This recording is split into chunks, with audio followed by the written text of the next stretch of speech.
Aurélien, merci d'être avec nous pour cette matinée.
Donc, le SICASIL, c'est le syndicat mixte des communes alimentées par les canaux de la Siagne et du Loup.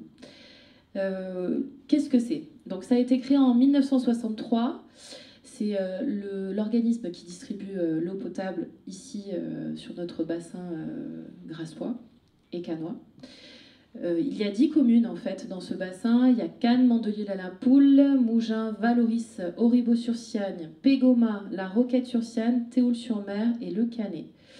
Donc vos missions à vous, c'est de garantir en fait que l'eau soit sûre 24 heures sur 24. C'est un gros challenge quand même. D'entretenir aussi 600 km de réseau des usines ainsi que les réservoirs, et d'investir aussi pour réduire les fuites et sécuriser les ressources de la Sienne et du Loup. Donc vos défis pour 2025, c'est la sécheresse et le climat, les interconnexions aussi régionales, la maîtrise énergétique et l'éducation à l'économie d'eau. Donc c'est ce qu'on a vu là sur la vidéo. Vous, Aurélien Béag, vous êtes DG AST chez Cannes Pays de l'Érins et vous êtes aussi donc le directeur du SICASIL. Merci encore d'être avec nous. Merci à vous. Je vais vous poser donc des questions sur notamment la sécurisation de la ressource en eau. Pour vous, quelles sont les actions majeures que vous avez engagées pour sécuriser l'approvisionnement suite à la sécheresse qu'on a vécue il y a quelques années en arrière? On l'a vu encore ce week-end, la sécurisation de l'approvisionnement en eau potable, c'est capital. On a vu ce week-end qu'il n'y a pas eu de manque d'eau sur le périmètre, malgré le sabotage de la ligne RTE qui alimente en fait en électricité l'ensemble de nos sites de production. Et ça, c'est lié en fait à l'importante résilience dont fait preuve le système d'alimentation en eau potable du SICASIL. Et donc cette résilience, elle est liée en fait au contexte historique et aussi aux actions qui ont été menées depuis un certain nombre d'années. Donc on l'a vu sur le film, en fait historiquement le périmètre, le bassin cannois, il est alimenté à partir des canaux de la Siagne et du Loup. Donc en fait on fait appel à deux ressources qui permettent déjà d'avoir une certaine résilience. Quand il y a une ressource qui est en situation de sécheresse, on peut faire appel à l'autre ressource. Et puis au fil des années, d'autres travaux ont permis justement d'augmenter cette résilience. Donc à la fin des années 90, l'usine de Lapie a été construite, et cette usine, elle permet d'exploiter la ressource stockée de Saint-Cassien. Donc en fait, on a 10 millions de mètres cubes en réserve sur le lac de Saint-Cassien qui permettent en fait de sécuriser l'approvisionnement en eau du périmètre en période estivale. Quand on a eu les sécheresses les années précédentes, est-ce que les résurgences en fait, de la Sienne et du Loup étaient toujours aussi intactes? Enfin, il y avait toujours autant de débit ou un peu moins? Alors effectivement, on a été impacté par ces sécheresses en 2023 notamment. Donc les ressources gravitaires ont diminué, puisqu'en fait le changement climatique, on sait qu'il va impacter déjà le régime des pluies et ensuite l'hydrologie des cours d'eau. Donc on s'attend à des baisses de débit de l'ordre de 20 à 30%. Mais en fait, la construction de l'usine de Lapie à la fin des années 90 nous a permis d'assurer la continuité de service lors des périodes de sécheresse et nous permettra à l'avenir d'assurer également l'approvisionnement en eau du périmètre. Donc ça, c'est important. Et je dirais que dès le début des années 2000, sous l'impulsion de David Lisnard, alors président du SICACIL, les droits d'eau ont été obtenus pour permettre justement d'exploiter cette ressource stockée de Saint-Cassien. Donc elle vient vraiment compléter finalement l'alimentation en eau du périmètre. Et j'ajouterais que en fait, la résilience, elle est aussi nécessaire pour déjà assurer cette continuité de service, et elle doit aussi passer par la mobilisation de ressources de substitution.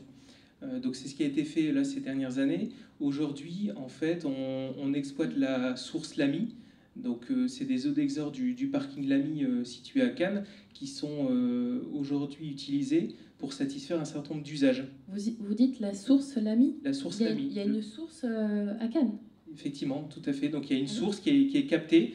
Et donc en fait, historiquement, cette source, elle était captée et rejetée au réseau d'eau pluviale pour être renvoyée en mer. Ouais. Donc on a capté cette source-là et on s'en sert aujourd'hui pour satisfaire un certain nombre d'usages. Et on va compléter aussi les investissements qui ont été réalisés en installant une borne de puisage par des réseaux qui vont être posés le long de la croisette pour alimenter un certain nombre d'usages, voilà, des nettoyages de voirie, de l'irrigation, etc. Donc ça, c'est sur la ressource Lamy. Et ce qu'on fait, et ça a été indiqué tout à l'heure par Madame Brunto, on réutilise les eaux usées traitées à la sortie de la station d'épuration Aquaviva. Ce qu'il faut savoir, c'est qu'en fait, il y a 15 millions de mètres cubes par an qui transitent là dans la station et qui sont rejetés en mer. Et donc, sous l'impulsion, encore une fois, de David Lisnard, il y a déjà maintenant plusieurs années, et après de longues batailles avec les services de l'État, on a obtenu les autorisations pour exploiter cette eau usée traitée. Donc on a créé en fait une unité de traitement en mettant en place des ultraviolets pour garantir en fait l'absence d'impact sanitaire de ces eaux usées traitées. Et ces eaux usées traitées, aujourd'hui, elles servent à irriguer le golfe Hall-Course de Mandelieu, les espaces verts et puis des terrains de sport, et elles servent aussi à nettoyer les voiries. Parce qu'avant, tout ça, c'était... l'eau potable était utilisée pour satisfaire ces usages-là. Et on ne s'est pas arrêté là, puisqu'en fait, on poursuit l'extension de réseau. Donc, on a créé cette unité de traitement. On pose aujourd'hui des réseaux sur Mandelieu et sur Cannes pour satisfaire d'autres usages. Et Madame Brunto a parlé tout à l'heure de lavage des bennes à ordures ménagères. Aujourd'hui, c'est permis à partir des eaux usées traitées. Et on poursuit aussi la mise en place de réseaux pour alimenter les bus, donc la flotte Palmbus également alimentée, et puis la centrale hydrogène qui va être créée. Quand vous dites les bus, c'est-à-dire ? Et ben en fait, on lave aujourd'hui les bennes ordures ménagères, et puis on a aussi une aire de lavage des bus de la flotte Palmbus alimentée à partir des eaux usées traitées. Et tout ça, c'est des centaines de milliers de mètres cubes par an qui sont sauvegardés, et ça, c'est important dans un contexte de dérèglement climatique. Et la station que vous avez parlé d'hydrogène ? La station d'hydrogène aussi va être alimentée à partir des eaux usées traitées.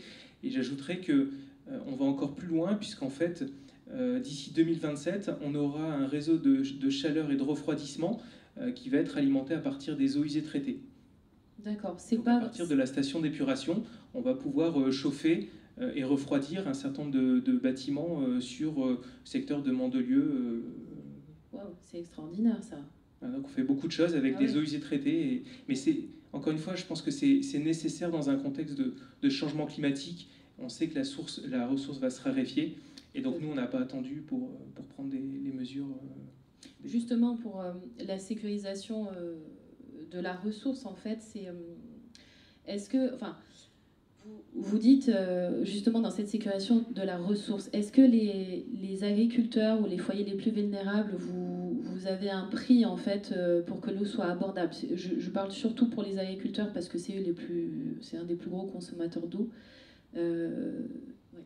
On a un certain nombre d'actions. Ce qu'il faut déjà savoir, c'est que le prix de l'eau potable sur le périmètre du SICACIL, il est 30% inférieur à la moyenne nationale. Donc ça, c'est un premier point. Mais ça, c'est pas lié au hasard, c'est lié à un contexte, et c'est lié aussi à des bonnes décisions qui ont été prises par le passé, et des décisions qui sont encore prises aujourd'hui, qui permettent justement de maintenir un prix, j'allais dire, abordable, tout en permettant de poursuivre les investissements, comme on a pu le voir sur le film. Donc le contexte, c'est le suivant. En fait, on a une eau qui est intrinsèquement de très bonne qualité, mais qu'il faut continuer de préserver. On a parlé beaucoup dans l'actualité du risque sur les PFAS, etc. Donc nous, il y a un enjeu de protection sur les ressources en eau. Donc on met en place les périmètres de protection, on met en place des plans de gestion et de sécurité sanitaire pour que finalement la qualité de l'eau soit garantie. Et ça nous évite de mettre en place des traitements coûteux qui se répercutent en fait sur le prix de l'eau payé par les usagers. On l'a vu aussi dans le film, en fait on fait appel à des ressources gravitaires, donc le canal de la Sienne et le canal du Loup. Et donc ces ressources gravitaires nous évitent de mettre en place des pompages pour alimenter le périmètre, même si on en a puisqu'on a des puits dans la basse vallée de la Sienne qui permettent d'alimenter le périmètre, mais on sollicite au maximum les ressources gravitaires pour limiter l'impact tarifaire sur l'énergie. Donc ça c'est un point important. On a un contexte donc topographique qui est globalement favorable, ce qui nous permet donc d'avoir moins de stations de surpression, et donc c'est des coûts énergétiques aussi en moins.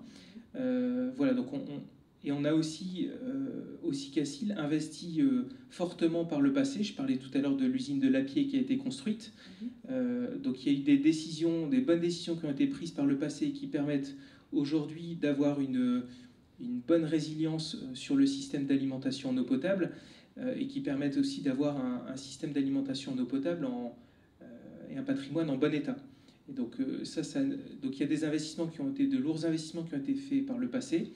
Je parlais de l'usine de Lapié, elle a été amortie pendant 30 ans, donc entre 1993 et 2023, et en 2023, la fin de l'amortissement de l'usine de Lapié a permis de baisser le prix de l'eau pour l'usager, tout en augmentant les investissements côté autorité organisatrice, donc côté SICACIL. Et justement, vous avez d'autres projets par rapport à ça, ou pas? Et donc pour terminer sur le tarif, en complément, nous on va plus loin puisqu'on a mis en place une tarification progressive pour encourager les économies d'eau. Donc c'est-à-dire qu'en fait le tarif il est plus élevé dans les tranches hautes de consommation, donc ça encourage aussi la réduction des consommations d'eau. On a mis également en place la télérelève pour la plupart des usagers, donc ce qui permet de piloter la consommation et d'encourager à la réduction de consommation d'eau. Et puis, spécifiquement pour les agriculteurs, on a mis en place un tarif d'eau potable attractif pour les agriculteurs, donc qui est inférieur à 72% au prix pratiqué sur l'eau potable, lui-même, je le disais, inférieur à 30% à la moyenne nationale. Et en complément, sur le canal de la Sienne, qui est un canal à ciel ouvert, on l'a vu dans le film, nous, on favorise aussi la création de branchements d'eau brute à destination des agriculteurs, pour leur permettre en fait d'irriguer leur culture à partir d'eau brute et non pas à partir d'eau potable. Voilà. Et puis pour les foyers les plus vulnérables, on a des dispositifs aussi de chèque eau pour les aider à payer toute ou partie de la facture d'eau. Super, bravo. Bravo à vous, c'est énorme comme tout ce que vous faites comme action pour le bassin cannois et le département. Donc je vais terminer là. Si vous avez un mot ou une image pour définir le SICACIL. J'hésiterai entre performance et résilience. Performance parce que On est donc sur un syndicat d'eau, donc une structure publique qui investit massivement pour pérenniser l'infrastructure et pour la rendre aussi plus fiable, plus robuste. Et résilience, parce que c'est un sujet d'actualité, on l'a vu ce week-end, il n'y a eu aucun manque d'eau sur le périmètre, et ça c'est lié aux investissements qui ont été réalisés récemment, donc aux réservoirs de stockage qui ont permis justement de faire tampon là, par rapport à la consommation d'eau du périmètre, et puis à d'autres investissements essentiels sur le secteur. Bravo.